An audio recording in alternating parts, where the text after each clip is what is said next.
નમસ્કાર, જેડેશ ટીવીમાં આપનું સ્વાગત છે। હું છું સંજય રાવલ। હવે આગળ વાત કરીએ તો સોમનાથમાં ત્રિવેદી સંગમ ખાતે ગંગા દશેરા પર્વ પર ગંગા અવતરણ પૂજા અને મહાઆરતી કરવામાં આવી હતી।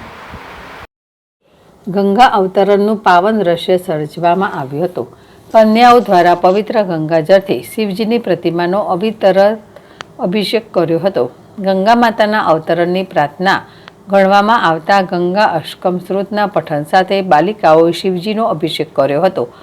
નિર્મળ ગંગાજળ કળશમાંથી શિવજીની જટાઓ થકી પૃથ્વી પર પડે અને જલાધારી દ્વારા તે જળ ત્રિવેણીમાં સમાય તેવું ઉત્તમ આયોજન કરાયેલ। સાથે જ આપણી સંસ્કૃતિની ધરોહર એવા જળ સ્થાપત્યો સ્વચ્છ અને ગૌરવમય રહે તેના માટે ક્યારેય પણ નદી, કૂવા, તળાવ, વાવ કે સમુદ્રમાં કોઈપણ પ્રકારનો કચરો ન નાખવાની અને પ્રકૃતિને લક્ષમાં રાખીને પૂજા કાર્ય કરવાનો તમામે સંકલ્પ લીધો હતો।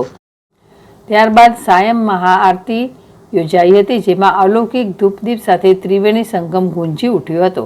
ટ્રસ્ટ પરિવાર, સ્થાનિક તીર્થ પુરોહિતો સહિત સૌ ભક્તો દ્વારા ત્રિવેણી માતાની સુંદર આરતી ઉતારવામાં આવેલી હતી, જેમાં ગીર સોમનાથ જિલ્લા કલેક્ટર એનવી ઉપાધ્યાય, અધિક કલેક્ટર રાજેશ આલ સહિતના મહાનુભાવો તેમજ સામાજિક અગ્રણીઓ સહિત બહોળી સંખ્યામાં શ્રદ્ધાળુઓ જોડાયા હતા। મહાઆરતી પછી તમામ ભક્તોને પ્રસાદ વિતરણ કરવામાં આવ્યું હતું, તેમજ ગંગાજળથી મહાદેવનો અભિષેક કરનાર બારાઓને સોમનાથ ટ્રસ્ટ તરફથી પુરસ્કાર અને પ્રસાદ આપીને વિદાય આપવામાં આવી હતી।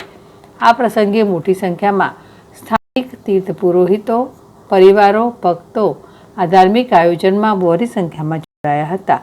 સોમનાથ ટ્રસ્ટ દ્વારા સમગ્ર કાર્યક્રમનું સુચારું આયોજન સંપન્ન કરવામાં આવ્યું હતું। દીપક જોશી, જેડેશ ટીવી, ગીર સોમનાથ।